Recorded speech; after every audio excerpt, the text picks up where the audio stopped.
Last Action Hero is an action film that came out in 1993 starring Arnold Schwarzenegger back when having him on a movie poster guaranteed bank. It was helmed by God Mode action director John McTiernan, or in different terms,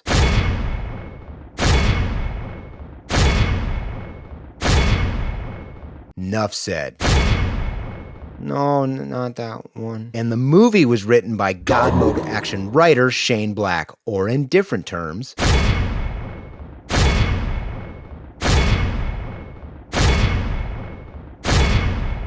to the utmost action film talents of all time, Ultimate Marvel team up on a movie that sends up an entire genre they basically built by hand. That should be perfect, but this movie was decimated by critics when it came out.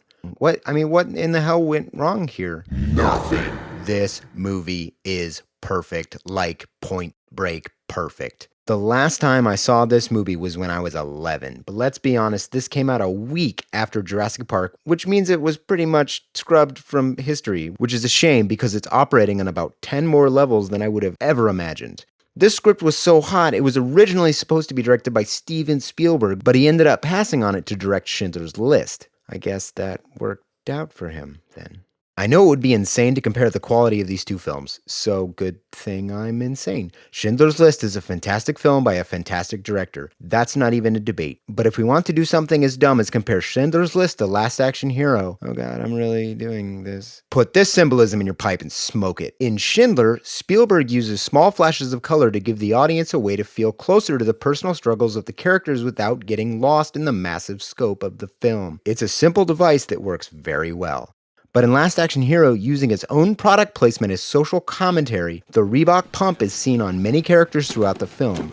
Our main character has a ratty old pair that shows us his family's financial struggle. But in the movie world, characters rock these hot kicks, often shown in close-up. But here's the kicker. I was choosing kids. At the end of the film, when the movie villain enters the real world, he witnesses a man murdered for the shoes on his feet. Those shoes, Reebok pumps. This single act teaches the villain that in the cold, uncaring real world, you can murder people and no one will care.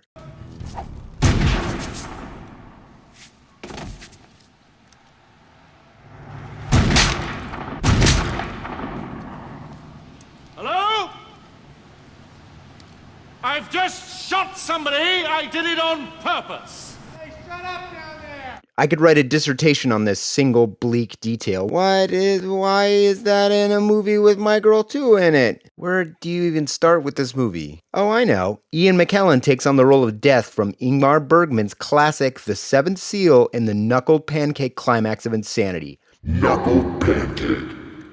Last Action Hero is about Danny Madigan, played by Austin O'Brien. The kid's a massive film buff who hangs out at the local theater watching movies with the owner, Frank, who is best known as Ed from The Honeymooners, and sadly, this was Art Carney's final film role.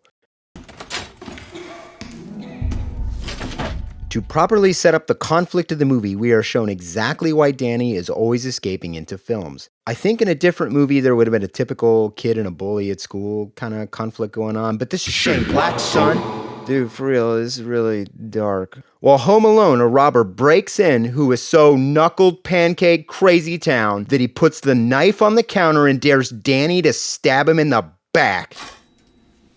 Do it. I'll make it easier for you. Do it. What is it with Danny's? This is like the third one in a row with a Danny. That illustrates how hosed the kid's life is. Your mom says you to go straight home. The cop at the precinct tells him to just walk home and wait for his mom there. The exact place he was almost just friggin' murdered. But my boy, My Girl 2 is smart, so he goes to the empty midnight showing of his favorite series starring Arnold Schwarzenegger in the title role, Jack Slater 4. Oh, and Frank gives him a movie ticket that Harry Houdini gave him. I guess he gave it to him and Houdini said it was magic, but Frank held on to it for 60 years so he could just rip it in. Well, that wasn't safe. Actually, it's kind of endearing to get the kid's mind off the fact that the vice president of the Green Day fan club almost took him to Shiptown. He gives him the stub, to cheer him up. Here's one of those visual details movies like this never get credit for, in my opinion. I mean, he just got the snot beat out of him, and all he wants to do is sit down and enjoy a movie, and every time he eats popcorn, we are reminded of the realities of his world by his bruised and bloodied hand. But oops, it's magic, and now he's inside of Jack Slater 4, and the movie is off and running. All of the characters within the film world don't see any issues with their reality because it's the only reality that they know. For example, one of the detectives is an animated cat that smokes, voiced by Danny DeVito. Sorry, Jack. Furball problem. Meet your new partner. Danny, obviously a kid, is still assigned to Jack as his new partner. Danny then tries to prove to Jack that that means they're in a movie by telling Slater, Then shoot me. That's right.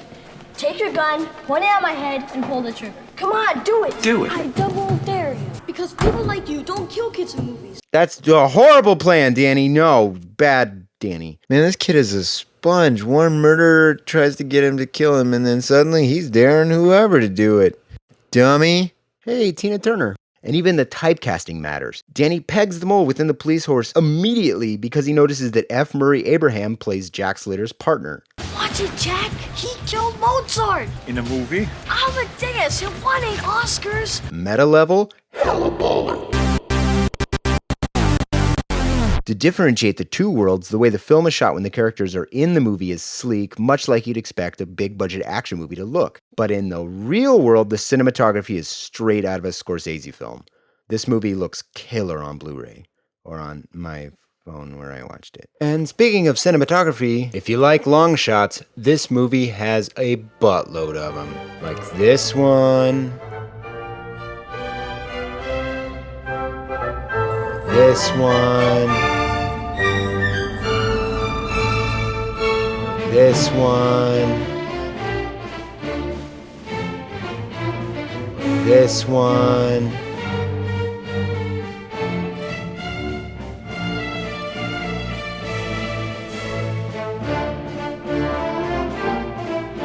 This one.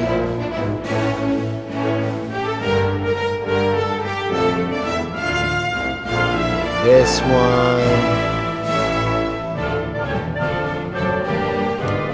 This one.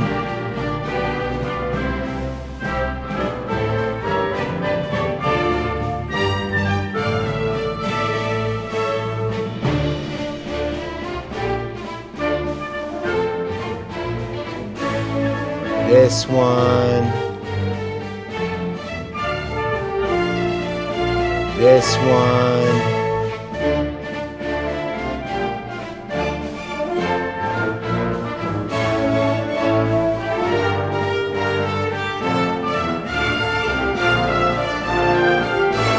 This one.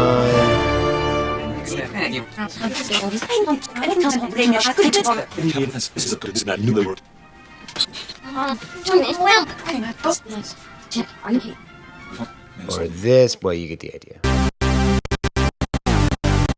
There's a Toyota Previa fight. It's so awesome, they don't even friggin' bother to resolve it. They just move on to the next scene and oh, it's airborne. And I'm still barely scratching the surface of why this movie kicks so much ass. There's crazy movie in-jokes all over this thing. Hey, Claudius. Arnold goes Shakespeare, y'all. You killed my father. Shit.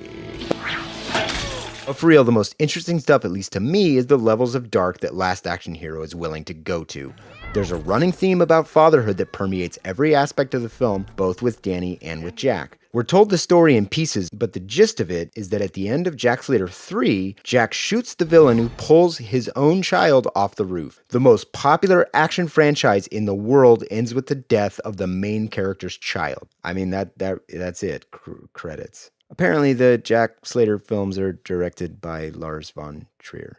And if you want to put a nice tidy bow on it, that kid's shoes, Reeboks. Did I mention Charles Dance plays the villain and he's magical? Great, isn't it? Now, we'll hurt you just a little bit. After the movie world mixes into the real world and the villain that killed Jack's kid in Jack Slater 3 is pulled into the fight, things go mental. Like real world Arnold tackles movie Arnold. Then that gives Tywin Lannister and Murder Axe the chance to grab Danny. Think of villains, Jack. You want Dracula? Hang on. I'll fetch him. We'll have a nightmare with Freddy Krueger. Have a surprise party for Adolf Hitler. Hannibal Lecter can do the catering. They're lining up to get here, and do you know why, Jack? Because here, in this world, the bad guys can win. I shall miss you, Jack. Did you make a movie mistake? You forgot to reload the damn gun. No, Jack. I just left one chamber empty. In the fight, Jack takes a slug in the chest, and unfortunately in the real world, that means he's gonna die.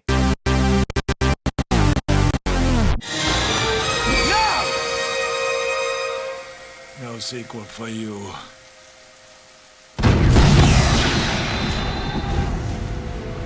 The tickets! Jack's really gonna die. The ticket cannot be fixed.